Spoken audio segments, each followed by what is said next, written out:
Well, good morning, good afternoon, everybody, and welcome in across the continent and beyond for another very exciting Exploring by the Seat of Your Pants broadcast. If you're joining us for the first time, as so many of you are today, we are all about bringing conservation, adventure, and science into classrooms around the world. And everything we do goes to our YouTube channel. So if you want to check out like 4,000 past broadcasts, hearing from the coolest scientists and explorers on planet Earth, you can head there and do just that. Now, of all days to be joining us, I'm so happy you're joining us today, because today we are continuing our epic Guardians of Wild series in collaboration with your Toronto Zoo. I grew up in Toronto, so it's always a thrill to get to go back, and particularly with the zoo team. We have done over 40 programs with the zoo over our years. We've got Kahoot quizzes with them. We've got all sorts of great stuff highlighting the incredible work that they do to use science and conservation to help save species around this planet. It's such an amazing facility. It's a world leader in conservation, and this series is meant to celebrate and showcase some of the incredible people behind that. So I can't encourage you enough. Check out the zoo's website. Check out our other 3 broadcasts coming up in the series in the next few weeks. But without further ado, today we are going to talk about species management, AI monitoring, and the Zoo Monitor program. So if you're as excited as I am about all that, then I will zip it and take you over to Mary Ellen to dive in and take us away. Hello, Mary Ellen. Hello, Jesse. Thank you so much. We're very excited to be joining you all here again today as the second of 5 in our virtual series here with Exploring by the Seat of Your Pants in our Guardians of Wild Becoming One series, all about learning how we take care of our animals here, how conservation efforts matter, and then what we can also do at home to make a difference or a positive impact on the world around us, which is so very cool. I'm in our Indo-Malaya section here of the Toronto Zoo today with our welfare and science team. And we're going to be learning a little bit more from them about how we care for the animals and some really cool applications of different and new technologies that we see in the world around us, and that collaboration that we see and that is so desperately needed in the fight against extinction as well. But before I turn it over to this amazing team, and we also introduce our friend behind us in the fence here, I'm just going to have Jesse bring up our land acknowledgement here for us. And we would like to acknowledge that the land that we are standing on is the traditional territory of many nations, including the Mississauga of the Credit, the Anishinaabe, the Chippewa, the Haudenosaunee, and the Wendat peoples, and is now home to many diverse First Nation, Inuit, and Métis peoples. We would also like to acknowledge that Toronto is covered by Treaty 13 with the Mississauga of the Credit and the Williams Treaty signed with multiple Chippewa and Mississauga bands. Perfect. Thank you so much, Jesse. So without further ado, I'm going to flip our camera over here. So give me 1 second to get our technology going with us. And we are going to first up be meeting one of our welfare science members, Olivia. So come on over, Olivia. Hi, Jesse. Hi, everyone. My name is Olivia. I am an animal welfare research assistant here at the Toronto Zoo. We're having a beautiful day. And I just really am so excited to show you the best part of my job, which is actually I get to watch the animals. A really big reason why everyone even comes to the zoo is to see the animals. And I am honestly so grateful that a big part of what I do is I get to watch these amazing animals. This right here is Kamala. She is our Sumatran tiger, and she is a geriatric tiger. So a big part of our job is monitoring what she does, where she uses the space, how she uses the space. She has choice and control of her habitat. What choices does Kamala make? And what can we provide to Kamala to inhibit those naturalistic behaviors? So first, I want to just take a little step back, and I really want to bring up, Jesse, if we can bring up our 5-domain model. Yes, perfect. So holistically together, we really want to promote science when we make decisions for animal welfare to promote optimal well-being in all of our species. And to do that, we have to work holistically together. So through our 5 domains, we have our nutrition team, which is connected to our environment, to health, to behavior, to mental state. So these are our 5 domains, but a big part of this is it's a puzzle. So everything is interconnected. Everything is working together. Nutrition has a big impact. Every animal here at the zoo has a specialized diet, which can impact their behavior, impacting their mental state. Health, we have an amazing team of vets and techs, and we can use proactive healthcare, which is awesome. So we work really closely with our vets. Environment, we work really closely with our exhibit design teams. We work really closely with facilities and infrastructure as well, making sure that our animals have everything they need to make decisions and to have the agency of their own lives and decide what they want to do and when. And behavior is kind of our puzzle piece. And we monitor and track what they're doing. Oh, she's so cute. What they're doing and where they're doing it. And we can make informed decisions based on that. And it's all affecting their mental state and mental well-being, because optimal animal well-being here is our goal. So I have a question for everyone while Kamala is just in her cave enjoying her snack. What behaviors do you do at home, and what do those behaviors look like? Ooh, so again, as we go through this, we're going to be having a bunch of questions for the audience. If you're on YouTube, Facebook, StreamYard, you want to share in the chat, we'd love to hear from you. For me, it's a lot of being at the computer. I think a lot of our friends that do work at home, or certainly work in any fashion, will be at the computer quite a bit.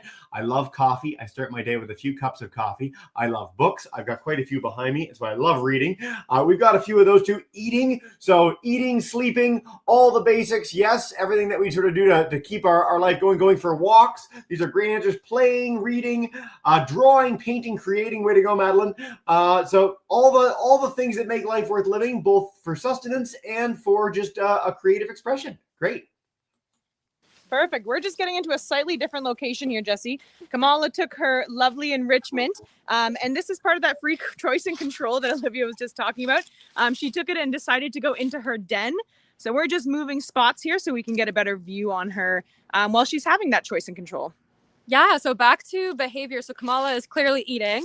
So when we are watching behavior, what we use is we use an ethogram. So an ethogram is a list of all different behaviors, and not only what the behavior looks like, but how Kamala is manipulating her food, how she is holding her food, chewing her food, using that musculoskeletal system. Every single detail that we have for Kamala and how she eats or how she walks or what play looks like for her is how we want to have it in an ethogram. If you wanted to bring up, Jesse, our inputs and outputs slide. So when you think of behaviors at home, Jesse, I know you said you like to read, you like to go on walks. In order to read, we do need reading material, or we need a book. So that's what we kind of call our welfare inputs. So everything that we can give Kamala, like an enrichment item, like different substrates, scent enrichment, everything we give her will provide an output of the behavior that we can actually see, monitor, and track. I don't know if he's our slide. Oh, I go to the next one if I'm on the wrong one. Sorry Yes, about that, please. guys. There we are. So that's Harry's data. So that is our male Sumatran. If you wanted to go to Kamala, There we this go. is Kamala's Kamala. data. Sweet. So we use a system called Zoo Monitor. So Zoo Monitor is an application made by our friends at Lincoln Park Zoo, and we have Kamala on our route. So we have been watching Kamala for over a year now. So this is about a year supply of data. You can see she uses many spots of her habitat with the heat map there. So the spots in red, she uses a lot more than the spots in blue. We like her habitat space use. You can see that it's quite varied all around. And you can see she engages in quite a lot of behaviors here, and which is what we like to see. So this data is not only important for us to track and to have, but it's also really important for us to share. We share this with our wildlife care keepers so they can see what Kamala is doing when they're not here. We share it with our vets to see if there's any trends, any medications she's on, or any treatment plans. We also share it with our nutrition team so they can see her activity budget and what she's engaging in and how her diet can further support that. So a really big part of welfare science team is that we love to collaborate with other teams and making sure that we're working together to give Kamala optimal well-being. So if you would like, I'd love to share a little Zoo Monitor session on how we actually record our data.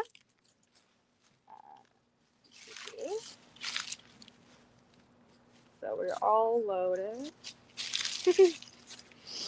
So we have her habitat selected. We have Kamala selected. She's pink, of course. We'll start our session.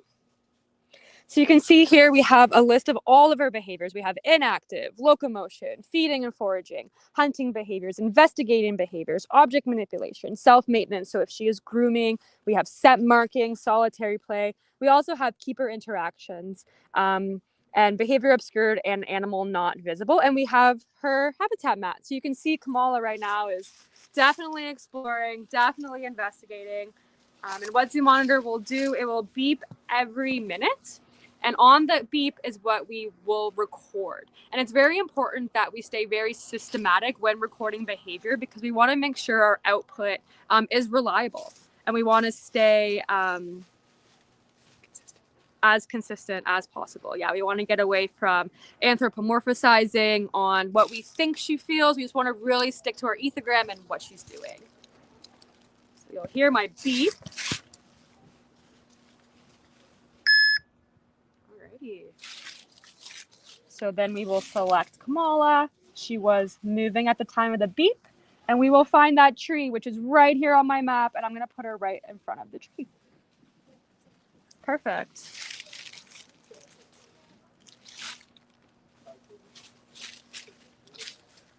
Can I just say, too, that every time I've ever been to the zoo, I spend about 20 minutes at the tiger enclosure just watching what the tiger does independently, and it's one of the great joys of going there. It's fantastic. Hopefully we can get an angle here to see her. She's choosing a tree for us that's just off camera. Good job.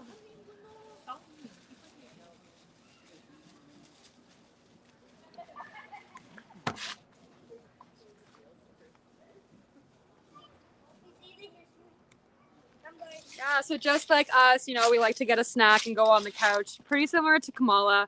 So I will put foraging for that.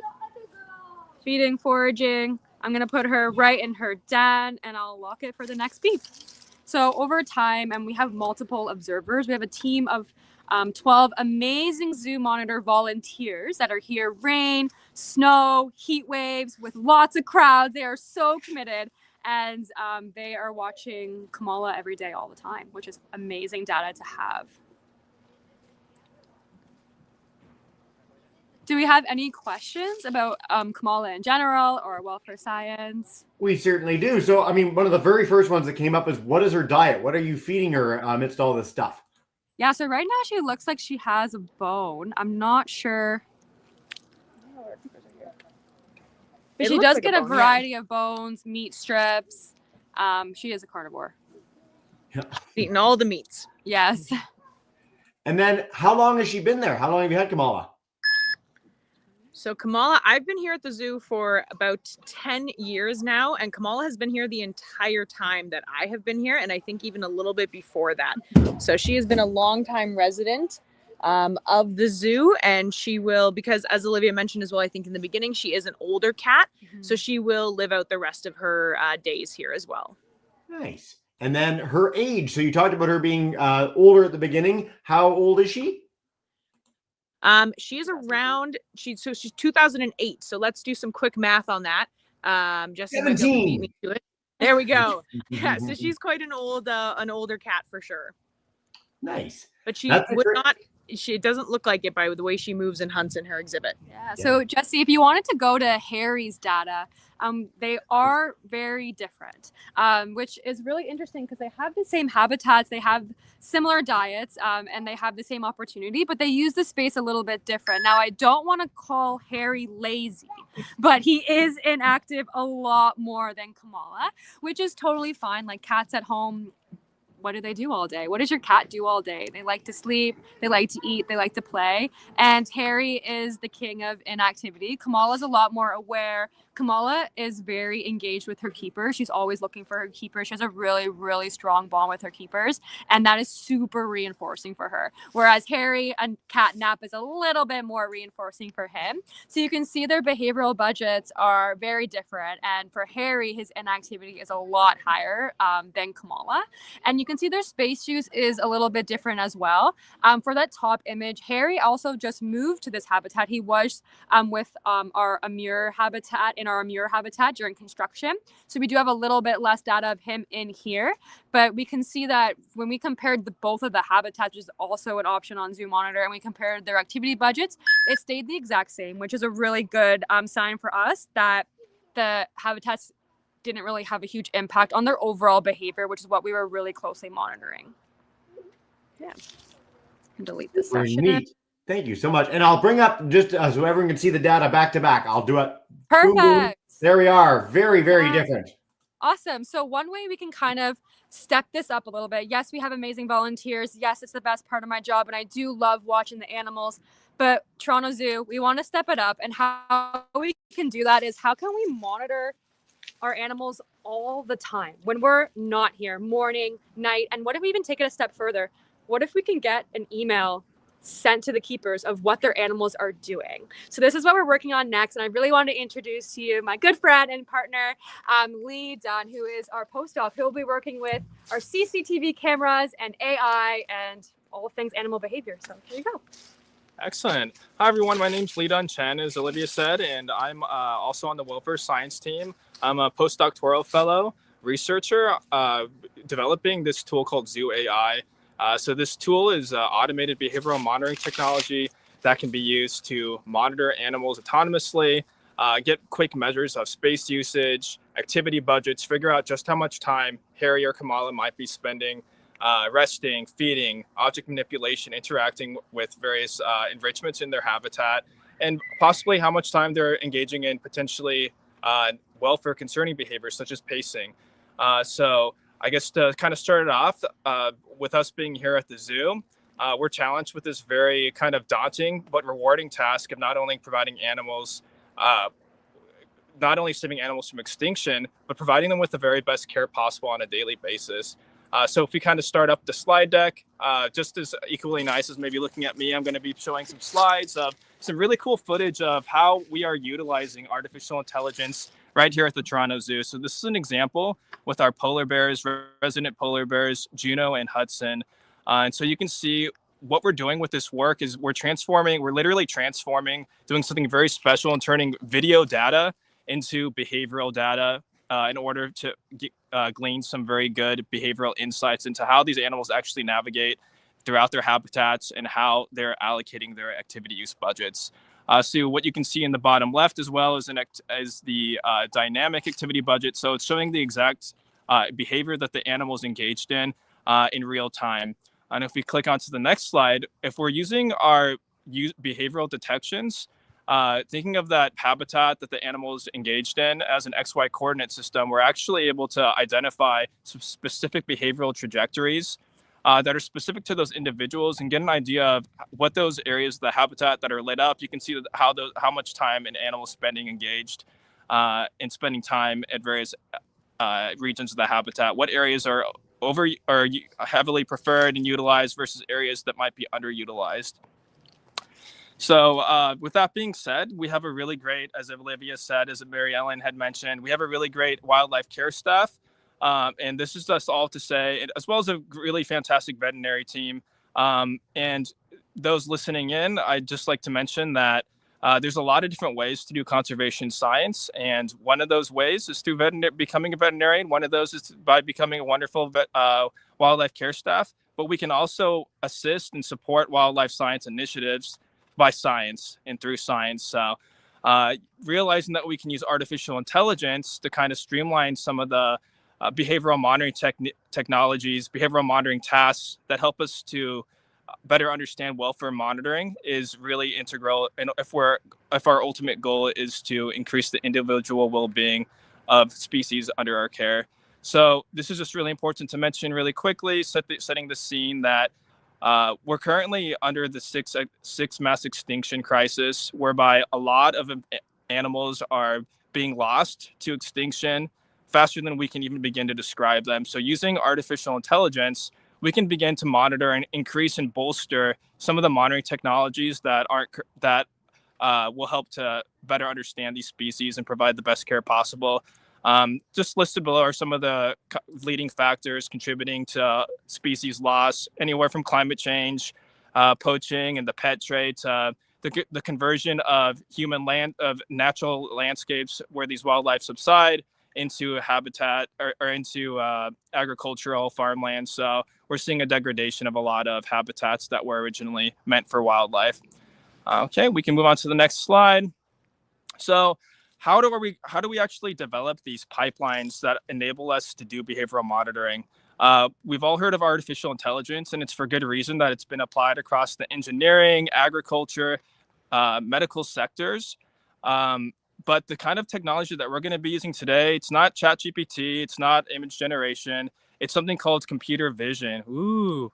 Okay, so what computer vision does is we're essentially going to be asking 3 simple questions, or 2 primarily, but computer vision is using algorithms or a set of instructions, if you will, in order to gain information from images or video data. So we have an array of video cameras here at the zoo. They have infrared sensors, so we can even monitor them at night. So we have a tool that can do 24/7 monitoring. But what these object detection algorithms are going to do is identify and classify, which is answering the what of what is in this image. Is it a cat or a dog?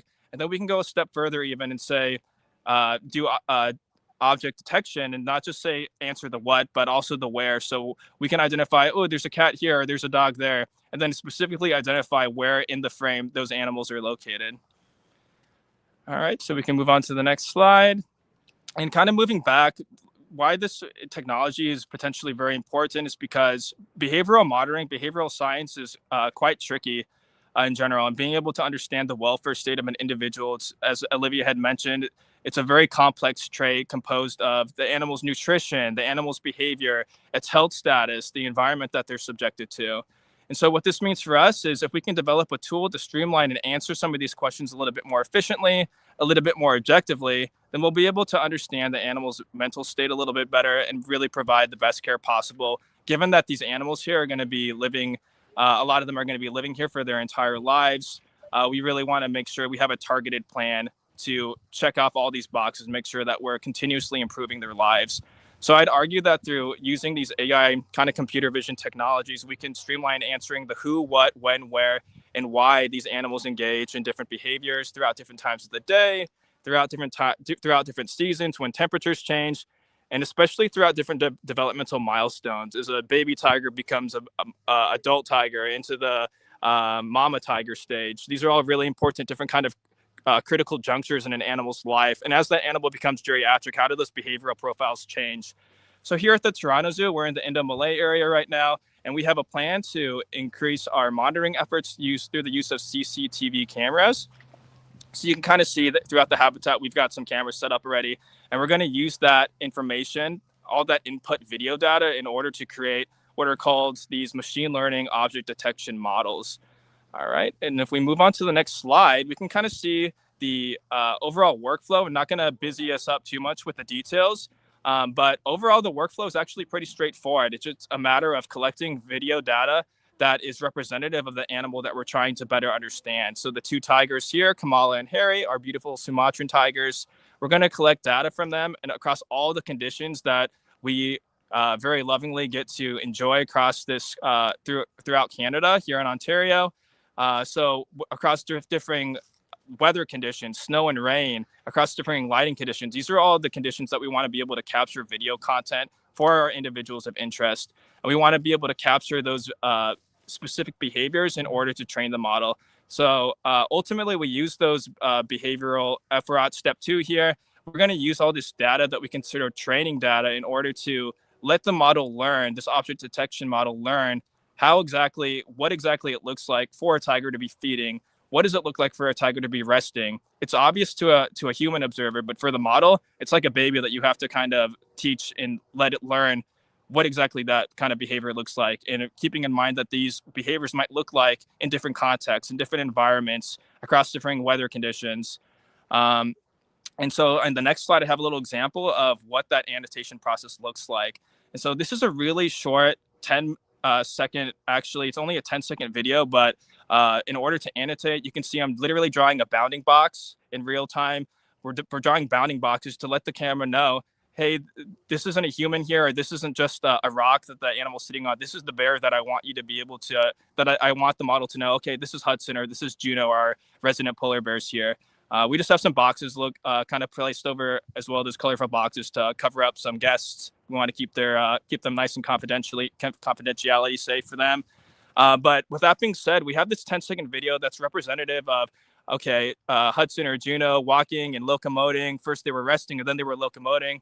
And it's a really short video, right? But in order to train this model and to annotate this video data set, it takes about 30 minutes just to annotate this 10-second video. So it is an upfront kind of cost, but once we're able to automate these processes, there's a large amount of information to be gained once we have reliable working models. And now we're going to kind of move on to show you what those models might look like, what they're actually capable of. So we're kind of moving back between polar bears and our wonderful tigers. This is Mazzy, our Amur tiger, over in Amur Tigerland in Eurasia or Australasia.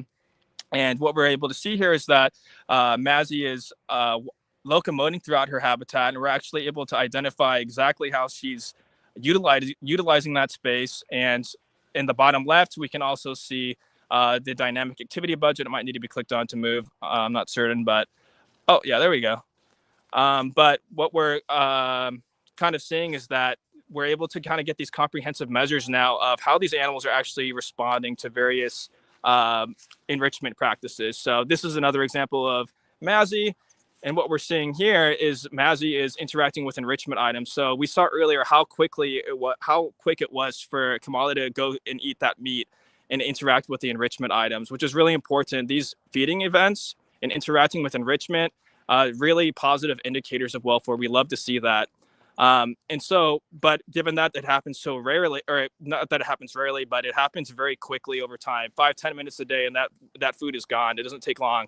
So you best believe that when we are capturing these videos, we want to develop models that consistently and reliably detect these behaviors when they do happen throughout the day. And at the end of the monitoring session, we get this really nice, clean picture and visualization in the bottom right of what's called an activity budget. So we see that activity budget lit up with purple or pink, and that's just indicative of that.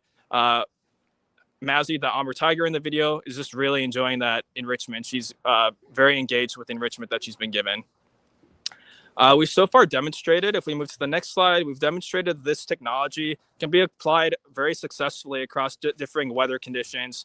The model has no problem detecting this beautiful tiger, whether it's snowy conditions, whether it's raining. And then thanks to infrared sensors in the cameras, we can, again, thinking of this habitat that the tiger is meandering through as an XY sort of coordinate system, mapping those specific behavioral trajectories so we can have targeted interventions, realizing that, okay, in this specific kind of instance where we have this heat map in the bottom right for pacing, we can see that the pacing path or trajectory for Mazzy is along the fence line every time at 7:30 p.m., let's say, and it happens for 5 minutes or whatever kind of period of time. We can then decide whether or not and start to quantify whether or not this is a true welfare concern, but it also gives us this analytical kind of approach and data to inform specific targeted intervention plans if deemed necessary. All right, moving on to the next slide. This is just an example with the polar bears. We're starting to develop with our polar bears as well. And while this behavior shown for Juno looks very graceful, her swimming back and forth, just like an Olympic swimmer would. She's kind of doing some flip turns and whatnot, some somersaults in the pool, quite graceful looking, but there is a potential welfare concern in that it's potentially energetically exhausting. And what we'd like to be able to show is that we're able to quantify exactly the number of laps that are being swam back and forth in order to determine how much is she actually lap swimming on a day-to-day basis throughout different seasons in response to different management strategies. That way we can kind of target intervention if deemed necessary. And in the next kind of picture, using those behavioral detections themselves, we can use those detections in order to set up a alert system that is fully automated. And so what this enables us to do is if we see pacing for 2 minutes straight in one of our tigers, we can have a really quick intervention and have an email sent to the wildlife care staff of interest in order to let them know, hey, the tiger's pacing, and have some sort of intervention if deemed necessary. So that, and in that email message, it's difficult to see, but it's coming directly from the welfare team here at the zoo, and we're providing our best suggestions to kind of curb that behavior if it's deemed that if it's deemed that the tiger is pacing a little bit. Yeah, and so we've also kind of been developing these alert systems for the polar bears as well. There's some head swinging behavior in the polar bears that is sometimes observed, but what we actually found in the summertime when we first got this set up is that Hudson, our polar bear, although he engages in head swinging from time to time, could be a potential welfare concern. We're finding that in the bottom right, you can see that it's only taking up a very small percentage of that 24-hour daily budget. Only a small portion is being allocated towards head swinging. And in that activity budget of proportions in the upper right, the numbers are small, but it's showing that it's only occurring for 0.5% of all detections. So this is providing really important, what we're wanting to call baseline information in order to identify what is a typical behavioral pattern for this individual and for this species for this time of year, and what might be considered a behavioral anomaly, so then we can have some very targeted interventions, really provide the best care possible to our animals here at the zoo. So these are just some functionalities of the tool. We're really excited about being able to bring these to the Toronto Zoo and possibly making this technology widely accessible to the wider zoo community. Oh, we have Kamala coming through. That's really nice. But with that kind of being said, that's kind of wrapping up. But with our AI tools, we're hoping to really streamline some of our behavioral monitoring processes. Leadon, thank you so much for all that. It's such high tech, but it's for the purposes of making sure that animals have a better life. And this is something that we're going to keep coming back to throughout all the Guardians of Wild series with the zoo. It's really exciting to feature. And we've got all sorts of commentary on it in our zoo YouTube and Facebook channels too. So a big thank you to our audience for all that as well. Before we dive in with Q&A, is there anything else you want to share with us before we start taking all our bazillion queries we've got? I think we're good for right now, Jesse. If we got the questions coming, Kamala decided to come over and join us after her snack, and she is ready for some questions all about her.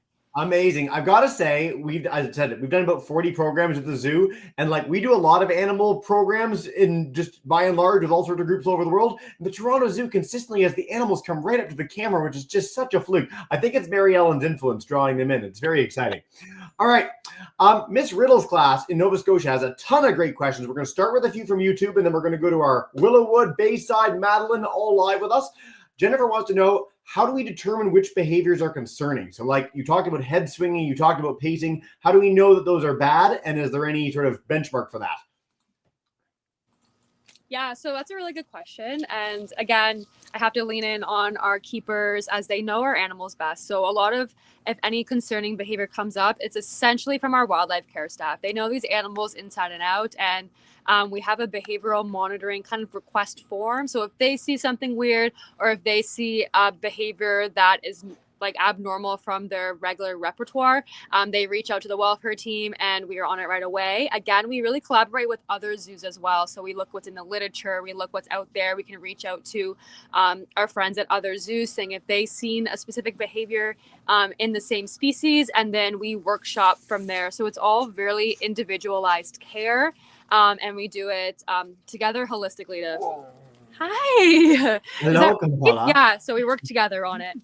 Sweet. Well, this is actually a perfect segue into our next question from Robin online, who wants to know the AI data you're collecting. Is it going to be shared across zoos and zoo associations, or is it just for you for now? Yeah, so we've began giving some presentations at the Association of Zoos and Aquariums annual meeting, and the work is being pretty well received. We've had some contacts regarding being able to prototype this tool and being able to distribute it to other zoos. So there will be a publication upcoming pretty soon. So the materials, the code necessary to reproduce this pipeline and to apply it to other species at other zoos is forthcoming, and will be made available open source to the wider AZA community and beyond. Sweet. And AZA, so the Association of Zoos and Aquariums, we've talked about this in broadcasts with Mary Ellen before, but basically if you go to a zoo or aquarium in the world, look for AZA accredited, or in Canada, CAZA, CAZA, sorry, oh man, as a Canadian, I'm in big trouble. It means that the zoo or institution is at the highest standard of animal care. They're really doing a lot to look out for animal welfare, and it's really, really important to go to those sorts of places. So big thanks for that. Madeline, I'm going to head to Toronto. If you've got our first question, you can unmute your mic. Come on in and take us away. Hey. Awesome. I was wondering what changes you make when you notice stereotypies in order to either prevent them or change them into something else. Great question. Yeah, that's a great question. So we will look at different ways that we can keep our, essentially listed with Kamala, occupied. So a really big enrichment that we found has helped with stereotypies for them is they like to scent mark. So Harry and Kamala can actually communicate to each other through their scents, even though they do not share a habitat, they share same spaces. So we found that when we workshopped having multiple switch ups throughout the day, that kept Kamala pretty occupied because she wants to cover all Harry's smell and Harry wants to cover all of Kamala's smell. So having the scent mark and having that natural instinct to have this is my home and this is what I protect has really helped them. But again, we're always reaching out to other zoos. We're getting really creative, and we want to make sure that when we intervene, we're all on the same page and everyone understands what we're doing, because consistency is key when we're working with a stereotypic behavior. Yeah, what a great nuanced answer. Thank you so much for that. All right, Bayside, I haven't seen you guys in a while. So nice to have you back with Iowa's class. Unmute your mic. Come on in. Hey. Yeah. I'm excited too. Do you have any questions for our zoo team today? Yeah. Where did you get the animals from? Ooh, where are we getting the tigers from? That's a great question, and one that I love when we get on our programs, Jesse, because there's a lot of history with zoos and where animals come from and sort of how we have our animals in collection. Now, historically, you know, we're always very open about this as well, that in olden times, or when zoos were first starting out, we didn't have amazing people like our welfare science team thinking about the animals in our care and the wild counterparts. So unfortunately, animals were often taken from the wild to bring into zoos as just collection elements. There wasn't really the same level of conservation efforts that we see now. It was more for entertainment purposes. But we are so happy to say that there has been a drastic shift in that.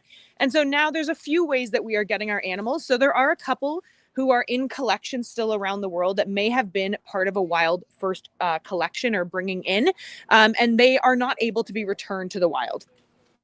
So they have lived in a zoo for too long. They've been under animal care, or human care, sorry, to the point where they are unable to care for themselves. So they are, again, being treated and worked on with our welfare science to make sure that they have the best possible life in captivity, and also that they are being ambassadors for their species and helping us in programs like this, or when you come visit the zoo and you're learning about that species in a very up close way, which is really meaningful and hopefully helps us all to work together to conserve their counterparts in the wild as well.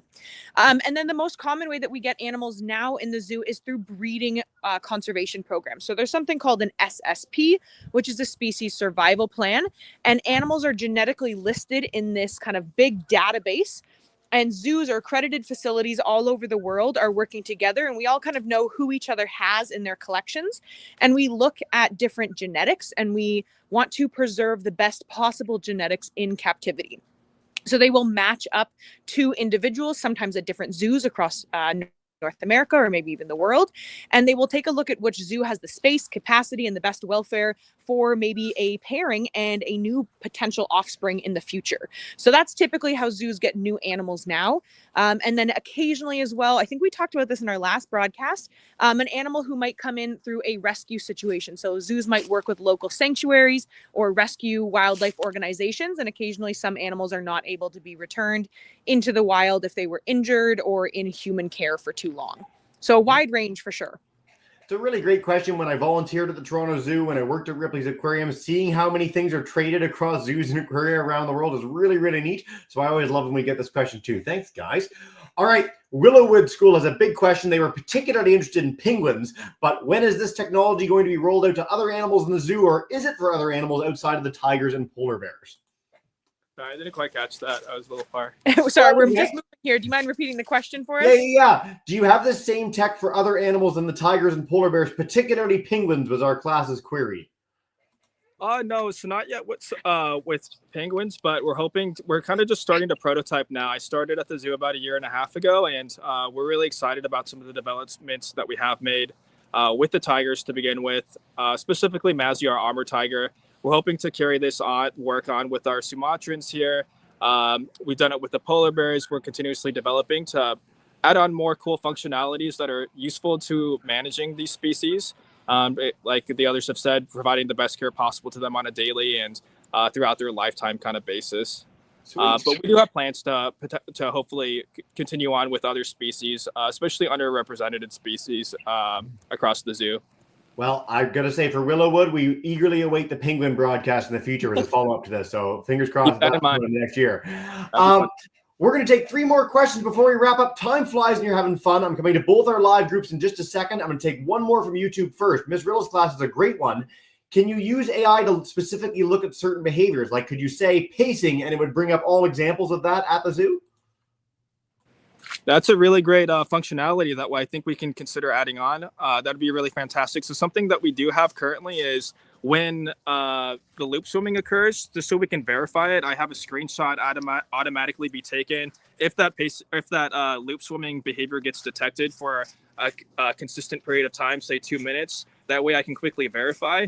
But yeah, that's definitely a technology or kind of feature that we would be able to integrate. So thank you for that great idea. Super cool. I've got to say too, as you were answering that, we had Kamala there like crouched and then suddenly spring up, and there was like a primal feeling in my heart when that happened. So I don't know if anyone else felt that too, but that was wild. Madeline, I'm going to come to you, and then we're going to wrap up with our Bayside crew in a minute. If you're on YouTube or Facebook and you want to email us extra questions at Exploring by the Seat of Your Pants, we can pass them to the zoo team. I know we've had more queries than we could possibly answer in one show, but Madeline, come on in with your great question and take us away. Hey. Awesome. I had an extra question, and it's that, do you think there would be applications for this technology in contexts like surveying wildlife behaviors in response to anthropomorphic change, like a new highway or a new development? Yeah. Absolutely, yeah. So what we're hoping to integrate into the models, they haven't been integrated yet, but just getting an idea of guest numbers. We actually do have a good program with our welfare monitoring. We do a lot of sound testing, figuring out what is the actual sound levels that are going on in an exhibit. How are those animals perceiving that sound from a decibel level and from frequency level, according to different, whether there's construction in the area, whether there's a large population of guests that are visiting in that area for the day. So that's definitely a factor that we're going to want to build into our program, certainly. Yeah. I will say too, on the sort of like impact of human environments on animals, a really great example of this is in Banff National Park. So they do the world comes to Banff to understand overpasses over highways, but there used to be a lot of animal car collisions, and then they built the overpasses and have cameras there to sort of assess how they're using those. It's really, really cool stuff. We featured it in one of our broadcasts in the past, and that's like a golden example of how that would be used effectively. We've also talked about leopards in Mumbai before, where they actually are like big cats in a city center. So some really cool potential applications for this. And Lee Dunn, I can't wait to have you on for some broadcasts in the future, man. All right, Bayside, you get the honor of wrapping us up. I want to stress for all our audience, if you want to check out the full Guardian series, it's there. Toronto Zoo has an amazing website, social media presence, and beyond. And this program will be on our YouTube channel if you want to check it out or share it with friends after. But Bayside, if you want to come in with your final question, take us away. Hey. How much do the animals cost? How much do they cost? Mary Ellen. Priceless. They're priceless to us. That's a really good question. It's hard to put that kind of a price tag on them. The only way that I could think of comparably putting it is it costs over $1 million a year to feed all of the animals here at the zoo. So I guess if you're going to put a price on it, that could be one. But to say that each individual animal maybe had a price or, their genetics and their value to the conservation in the world, I don't think you can put a price on them. But I would say they cost quite a bit to feed. The whole zoo is a very large operation. We're open 365 days a year. There's a lot of staff that go into caring for the animals. So we could probably sit down and do some math, but they are definitely priceless in our hearts and our minds. That's a beautiful answer. Thanks, Mary Ellen. Before we wrap up and say farewell to all our audience tuning in from around the world, is there any last message you want to leave us with about this cool tech you're using to understand and help conservation? 100%. So I'm going to have Olivia and Lee come back onto camera here for us and leave us with our final message. Yeah, so I just want to say thank you so much for having us. And I really want you, if you're going to a zoo or even if you're going to a park or even in your own backyard, I really invite you not only to just look at the animals, but actually watch. Take a second, watch, see what they're doing. They're doing pretty amazing things, from tigers in the zoo to even your dog and cat are home, or your squirrel in your backyard. I really want you to watch and learn behavior, because they're pretty remarkable and it's awesome. So yeah. Thanks so much for your guys' time and tuning in. It's always a pleasure to get to share some of the innovative work and technologies that we're developing, and especially getting viewer feedback, feedback from guests, feedback from potential collaborators, and all around. It's just super important that we're able to integrate that into the tool that we're developing, so we can truly provide the best value to our animals here. Amazing. Thank you two so much. And just can't wait to have you back. Next week, we're doing another. Again, those are all on that website I keep featuring. Please do join us. We look very forward to having you on the Zoo YouTube and Facebook, our YouTube at Exploring by the Seat of Your Pants. For now, everyone, have a wonderful rest of your day. Bye for now. Thanks. Bye.